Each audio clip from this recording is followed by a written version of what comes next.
俄罗斯他没办法了，最大的心魔就是东方会不见，一定要亲自到北京。中俄之间超级无敌长的清单，条约都40几条，看细节你知道俄罗斯底气在哪，就是要确立俄罗斯在后方可以完全无后顾之忧。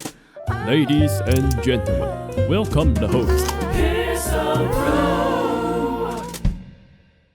很多人对于美伊战争当下情况错误的认知和研判。首先第一件事情就是从今年的3月份开始，俄乌在东欧的战线上面有点互有胜负的感觉。乌克兰方面是收复一些土地，但是俄罗斯方面在另外的一些土地上有突破。美伊现在就是说美国方面到底中东的第5舰队受到的打击是不是真的能够起到一个说伤筋动骨，美国方面永久退出霍尔木兹海峡和这个阿拉伯海的情况，两个事情他们会有综合的判断，认为说美国之前所有受到的一些后果并没有立刻的产生出对于美国世界霸权的影响力，不管是说油气的资源还是美国的军事的实力，它没有体现在美股上吗？它没有体现在美国社会的民调上面吗？共和党最近的众议院民调有所上升，是不是说美国老百姓能够忍耐得起生活的恶化，美国的国际的局势包括它过去的这种兜底能够使得它承担一定程度的代价？想法是错误的，原因是美国方面必定可以说是从2战结束之后，马歇尔体系建立之后就已经获得了世界霸权的主导权。从60年代开始，他开始引导全世界的经济全球化体系，家底确实是非常的厚。从疫情之后，美国社会当中的富豪过得其实也并不差。如果你只看美国的有钱人，你甚至会觉得美国现在社会当中的底层的这些苦难的生活，你都会觉得没有关系。但问题在于，一个国家也好，一个世界体系也好，一个帝国霸权体系也好，最核心的点其实并不在于这个体系里面在金字塔的一些资本过得有多好，而是在于统治怎么样去实现。美国霸权的统治核心的逻辑为什么是中东的油气资源呢？美国社会必须要承受随意的对于石油的正价，以这样代价来保证美国社会在外面能够用石油去作为美元标的。当然很多人说现在美国从一个石油的进口国似乎变成了出口国，大量的页岩油开采似乎让这个石油和美元之间的锚定开始转向美国的国内。可是有一个前提，客观上来看，美国并没有在这次霍尔木兹海峡被伊朗控制开始大规模收费，就使得它之外的欧美国家的油价普遍上涨，而它独善其身。与之相反的是，我们看到美国国内的油气价格上天了，对中产阶级都造成普遍性的冲击。对于美国未来的霸权，你的国民当中更现实主义的立场上去说帝国扩张的，还是从更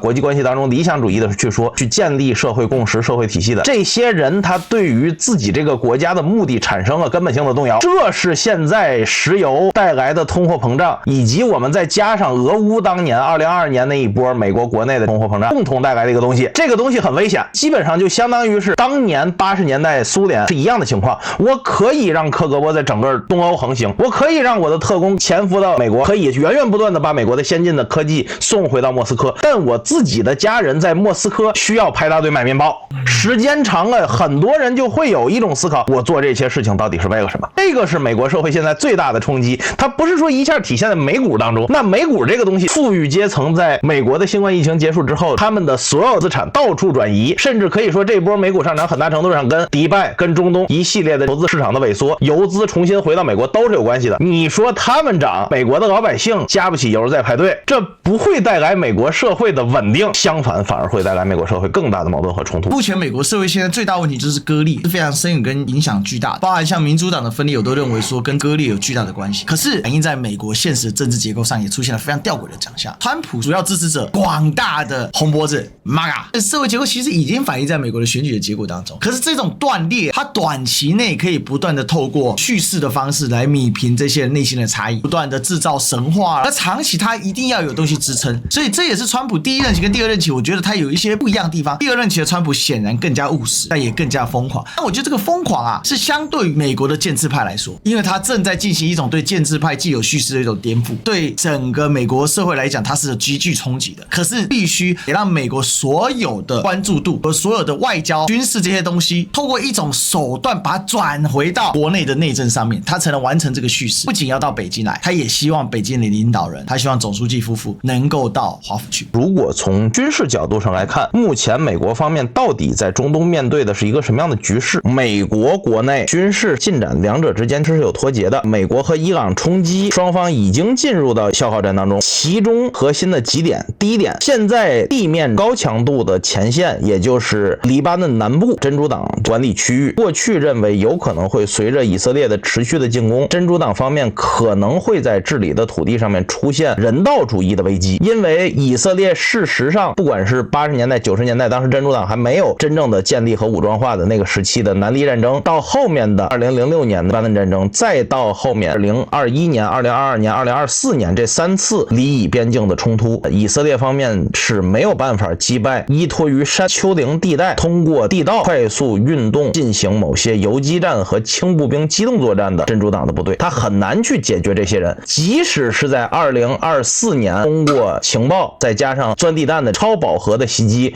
真主党历史上比较重要的领导人之一哈桑纳苏鲁阿书记给炸死之后，剩余的真主党的体系在现在领导人卡西姆的领导下依然在坚持过去的这套战斗的逻辑。换句话说，你把他的政治局解决了没有用，因为基层的指挥官依然有着比较强的机动作战和游击战的实力。好，那么这种情况下，以色列其实前一段时间进军到利塔尼河，其核心的目的就是为了切割真主党的地道，看一看能不能把南黎巴嫩生活的真主党的居民，包括真主党治理下的一部分的平民给饿死，就是类似于加沙这样的策略。伊朗也好，那么南黎巴嫩也好，包括黎巴嫩和叙利亚之间非政府支持武装，因为叙利亚现在是 HTS 过去的极端主义圣战武装，叙利亚黎巴嫩之间的商路还是畅通的。黎巴嫩和伊朗中东特别有特色的它廉价大饼，目前来看呢，应该说供应还是稳定的。只要以色列饿不死真主党，以色列就打不垮真主党。他想把美国困在这儿困5年，他确实能把真主党清剿干净，但问题在于，如果美国在这儿困5年，美国的世界霸权完蛋了。陆地面的最核心的情况，从海上和空中的情况来看，11号报道说美国将于11日晚对伊朗进行重创，不久的将来美国就会占领哈尔科岛和其他的石油基础设施，要完全控制伊朗的石油和天然气市场。他的这样一松一紧，左右摇摆，不明白为什么美国当下最大的问题在于他的情报，包括他在中东大量的军事设施，以及我们现在看美伊战争整个2个多月3个月的时间里面的情报部署运转，包括最后的打击，深度的美国和以色列捆绑。夸张一点是以色列方面从情报上来讲，完全的对美国是单向度的透明。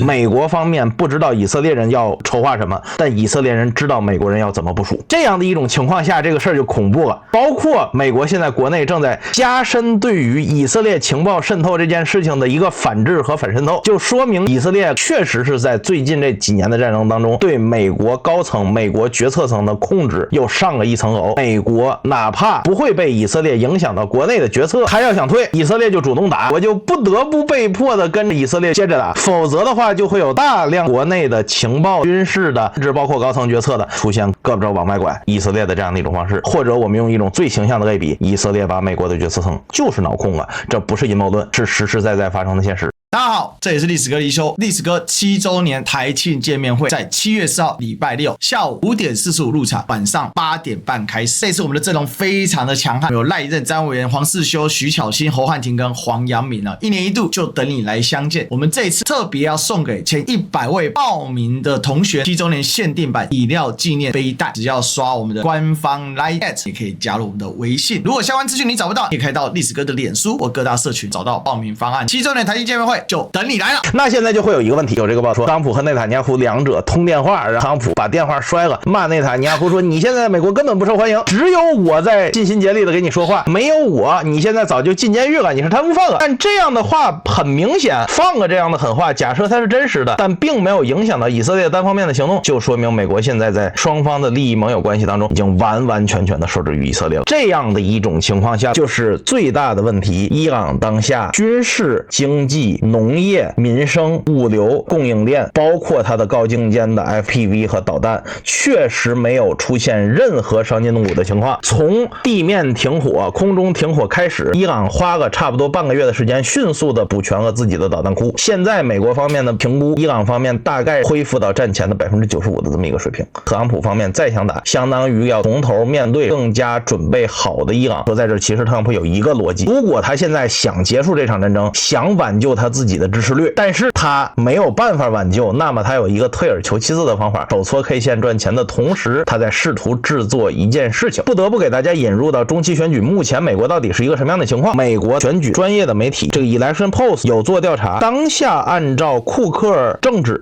相关的民调显示来看，美国方面共和党在中期选举当中预计大概率获得212席的众议院席位，而民主党方面现在已经大概率是民主党的席位只有205个，18个摇摆的议席当中，民主党需要至少逆转14个共和党议席当中的11个，有18个现在是有可能共和党赢，有可能民主党赢，那么这18个里面现在有14个是共和党的议员坐在上面，民主党要逆转这14个里的11个，还得保证自己那4个不会被逆转，只有这种情况下才能获得众议院的控制权。有些人说了，特朗普经济民生通胀伊朗所有这些东西搞得都特别差，为什么现在共和党居然能占据优势？很客观的情况，美国选举的有一个东西叫做竭力容源，重新划选区比如说第一次划选区的过程当中，我的这个议席是 A 镇 B 镇和 C 镇，下一次某绿党耍小人嘴脸，他必须要把他自己的绿的选上去，他可能就变成了 A 镇 B 镇和 D 镇，在 A、B、D 里面呢绿的占上风，在 A、B、C 里呢蓝的占上风，这就叫做竭力容源，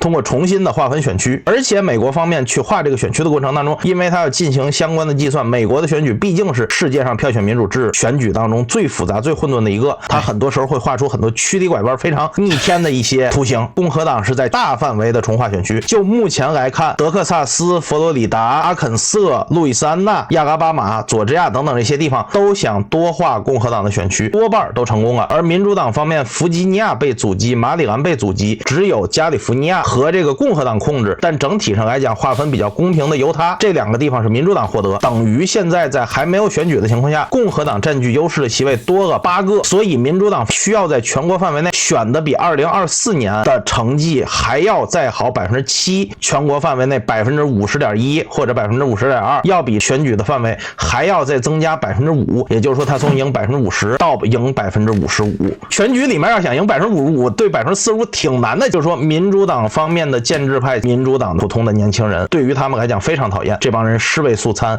不干人事儿，在特朗普的改革面前非常的软弱，民主党过去坚持的一系列白左的数切社会的这样的一些分裂议题他们也没有坚持，那普通老百姓的民生，普通老百姓挣扎在贫困线上，被特朗普一个大美丽法案整个卡下了贫困线，他们也不管，他们争夺的就是所谓的2028年的主导权等等这些东西，已经招致了民主党方面的大规模的反弹。那么民主党方面能不能真正的赢共和党赢到10%，这个很难讲。民主党会尝试弹劾他，但是最高法院保守派比自由派是6-3，再怎么弹劾特朗普不会把特朗普真的像尼克松一样给撬掉。但如果2028年选举总统也掉了，那么参议院也掉了，众议院也掉了，支持特朗普的这些人，万斯、卢比奥，包括现在已经被清除出去的土耳其这个帕姆邦迪等等这些人都是灭顶之灾。所以现在特朗普他的2026打的是一场必败之斗，但他2028他自己认为他还有机会。他现在的美伊策略，我认为跟这个是有关系的，包括在打着伊朗打一半的情况下，又跑去古巴哈瓦那在闹事儿，包括于说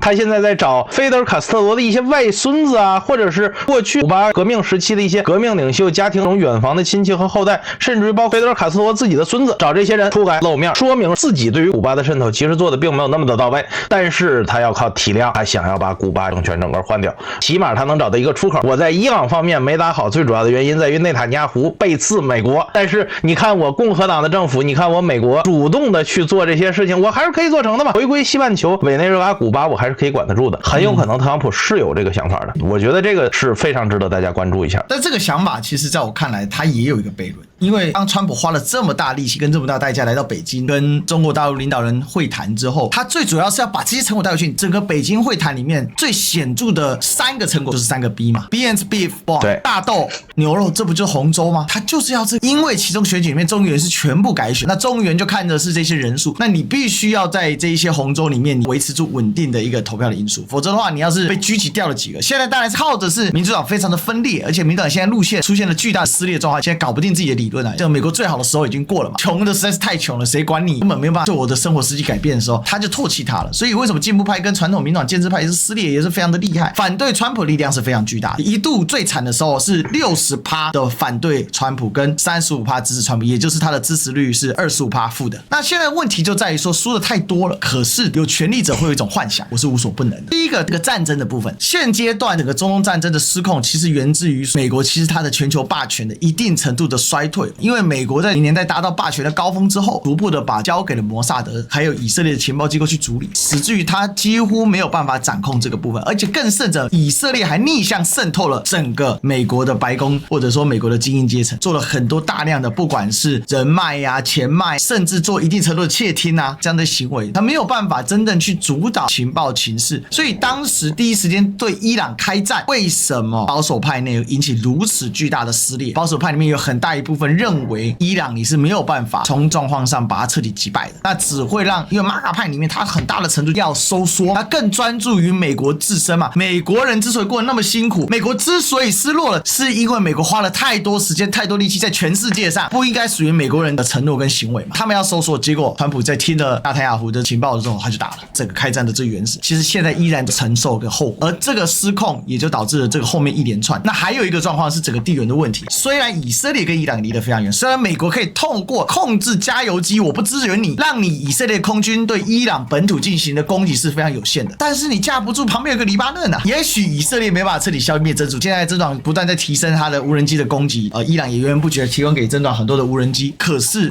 又怎么样了？反正以色列也不是这么在乎自己的子弟兵嘛，变成说这里伟大不掉，你又没有办法把你在中美之间做的转换成你原本想做这个战略收缩，也就是川普口深深提的 G2， 因为他去北京回来之后，他觉得他去年11月定下的 NSS 大获成功啊，美国继续稳坐钓鱼台，稳坐霸主江山，以后就是我中美互地啊，不管你要不要互地，基本上你得解决你的问题。可是大家知道吗？川普其实心里也急，这第二点了。中方完全没有因为美方任何的姿态口号的调整而做出调整自己步伐的角度，而是中方始终都保有强劲的后手，而且阳谋继续往前推进。虽然这一段时间乌克兰加大了他对俄罗斯这种不对称的袭击，这也显示乌克兰在正面战场上正在更加的堕入劣势，俄罗斯正在加大行动，因为普丁来了嘛。普丁来了之后，中俄之间所带来的超级无敌长的清单，就连那个条约都40几条，一个细节你会知道俄罗斯底气在哪里。在这个基础之上，川普现在的尴尬，他没有一个杠杆可以去结束他的战争。如果川普在历史定位是第二个小布希，那他是个彻底失败的总统，一个结束不了战争的总统是最窝囊的。美国人对结束不了战争的总统是觉得非常窝囊的。美伊南收尾这件事情，其实他只是还没凸显出来，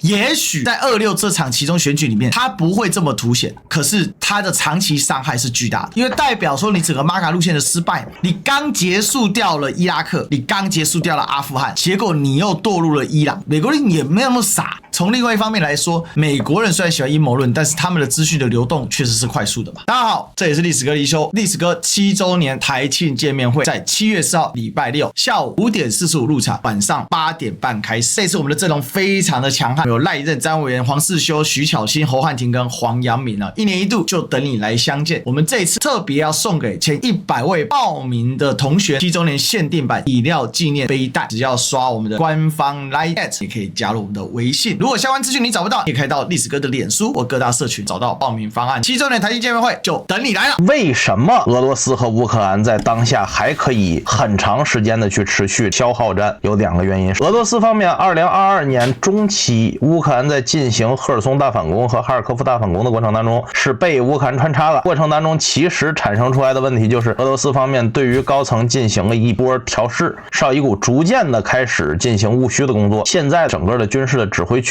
指挥的轴心是在格阿西莫夫的身上。新上来的这个防长别乌索洛夫，他不再负责去主导俄罗斯整个军结构的任务，而更多的是在财政上面改革，建立一支规模庞大但同时花费不大新的俄罗斯军队，也就是战时军队。格拉西莫夫采取的整个的一套军事策略和军事的安排呢，它是配合后方的经济策略去进行的。首先就战术而言，俄罗斯在最早的1年多的时间里面是采取马嘎农场战术，也就是把乌克兰的军队定在具体的据点或者要塞里面，过程当中进行穿插，那么在后方进行相关的围剿，还是说马里乌波尔还是后来的一系列乌东作战，其实都有这种倾向。但是随着后面双方高强度的使用 FPV 无人机，以及双方高强度的使用光线自杀式小摩托，带来一个很核心的问题，就是双方现在策略都会更加谨慎。最近这1年的时间里面，俄罗斯最大胆的一次应该就是在地下的钢管有一支突击队沿着管道直接打到了对面的北郊，然后形成了一个非常漂亮的包围。但除去这一次之外，基本上大范围的包抄和穿插，目前来看呢，整体上来讲是比较有限的。但是不意味着说俄罗斯方面现在不喜欢这个战争的走势，因为有2个东西现在表现非常明显。第一，俄罗斯的战斗英雄开启了所谓的英雄世代计划。所谓英雄世代计划，前线服役过来，有一定指挥的层级，达到一定的战功，直接进入到统一俄罗斯党，作为议员的候选去进行参选，一步登天，直接成为立法者。同时还有对阿夫迪夫卡，在这个过程当中，俄罗斯方面主要在团结他自己的多信仰多民族。俄罗斯在宣传方面给了布里亚特蒙古族，也就是佛教徒和车臣，那么包括印古什，包括哈尔梅克，包括切尔克斯等等这些穆斯林，给他们都进行了大规模的宣传，等于说现在建构出东正教、基督教、天主教，再加上伊斯兰教和佛教，所有的俄罗斯国民保卫俄罗斯世界的这样的一个概念，也就是俄罗斯方面的主流宣传讲的所谓的第3次卫国战争。那么第3点就是说，俄罗斯方面实际上在这过去的4年多的时间里面，已经经历过了数次经济上面的平衡或者说进危机。一开始是物资的短缺，到后面是通货的紧缩，到差不多打到2年左右是通货的膨胀，后面有一段时间是本币快速上升，几次走钢丝。为什么一直能走下来？最大的道理就在于大陆方面公开的去做生意，去支持俄罗斯。但是就这样的一种经贸往来，足以支撑俄罗斯的市场，是一个1亿多人的这样的一个大国，它本身有着经济内循环的能力。它最大的问题在于制造业，尤其是轻工业和生活必需品的制造。乌克兰方面全国至少100万士兵前线死亡了，那么这样的一种牺牲是不是无谓的呢？目前看来基本上可以是这样去说的。乌克兰上一次比较强有力的在西方媒体进行广泛报道的2024年库尔斯克进攻，或者说是这场战役当中，曾经一度去控制了库尔斯克州前沿的这些据点。当时很多人还在问说，这个库尔斯克州俄罗斯人能够拿回来。过了一段时间，大家发现可能乌克兰在这个过程当中把机动部队基本上用的差不多了。现在乌克兰还在坚持抵抗的，有一些是过去和东乌民兵作战偏纳粹或者说偏极端民族主义的武装，有一部分是战前乌克兰精锐证据的改编的，包括后面有北约教官，甚至说有北约雇佣兵进来打仗的这样的一些精锐单位。这是现在乌克兰还在维持自己防线的主要的方式。可是乌克兰方面现在也有一个必须要进行战争的理由和方法。乌克兰经过了前2年对于经济的冲击，就随着战争长期化，东方大陆这边，那么包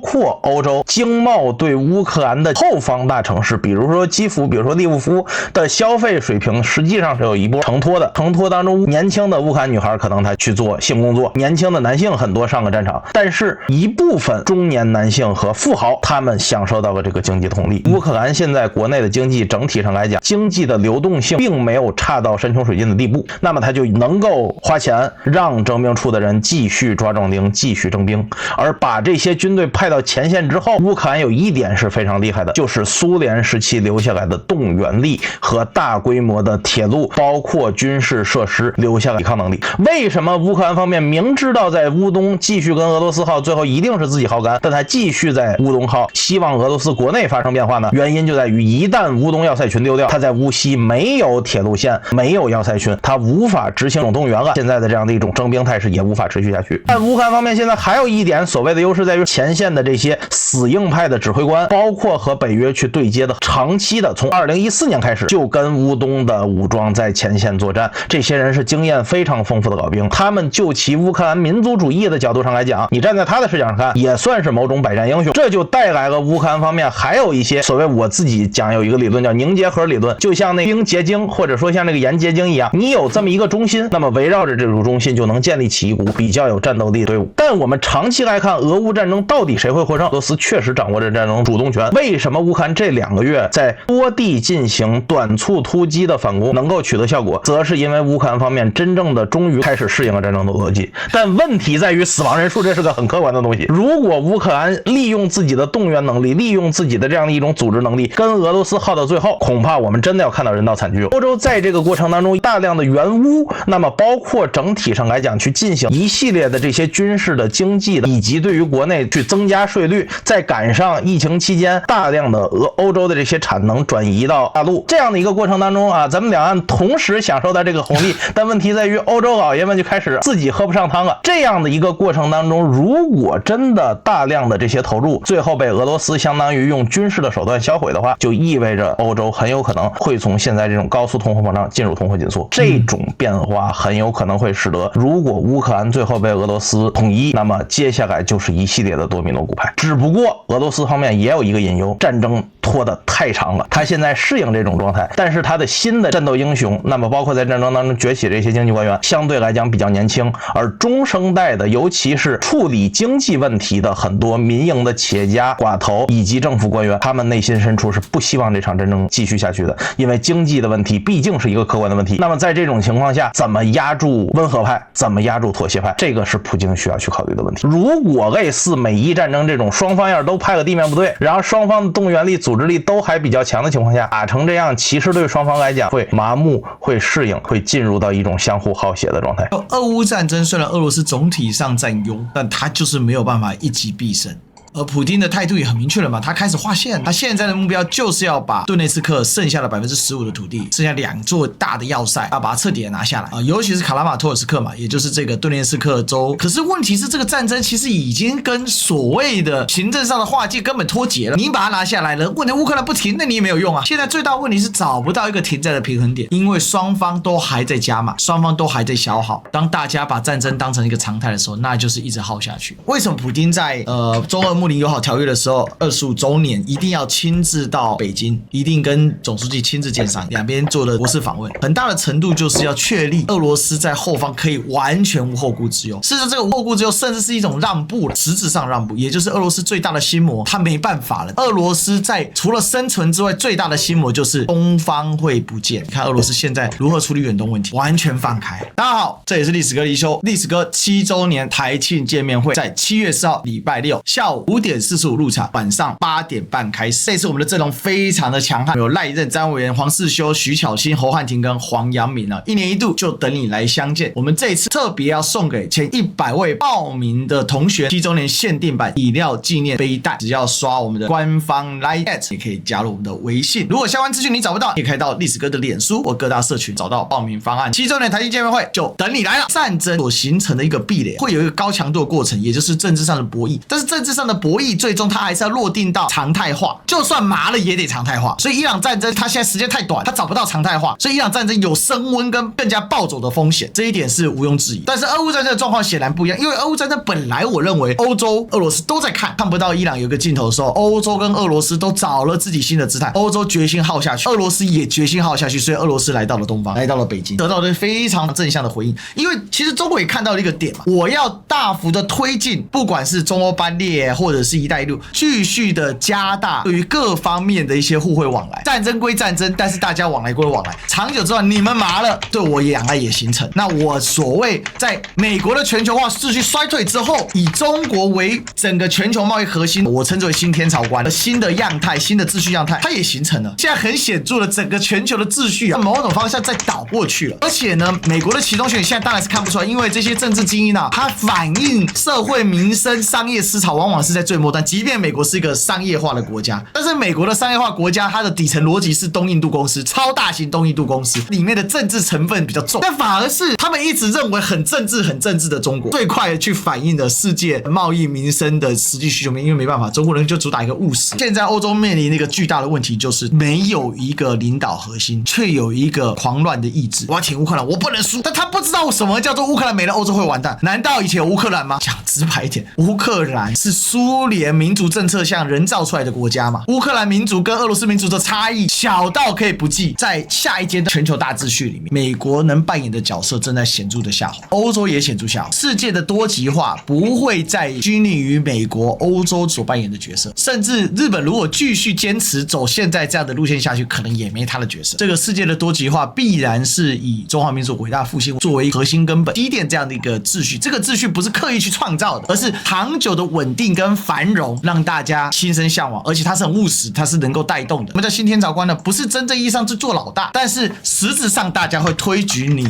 作为一个秩序重要的守门人。你发生冲突的地方，那我拿你没办法。但凡你不发生冲突，就算现在我也找到你发生冲突的可能性，我依然给你在实质实物上。所以你看，对乌克兰的贸易量也增加，这实在是一个最大的讽刺。然后呢，对俄罗斯的贸易量更别说了。所以我觉得，在整个美国，他要不要扮演这个角色，经过了这一场中美会谈之后，北京会谈之后，我觉得也没那么重要了。从一个更宏观的角度来看，我可以看到整个中国大陆在长线主义的规划上面是真的走得非常非常远，这不是一种吹，而是它实际上就这样嘛。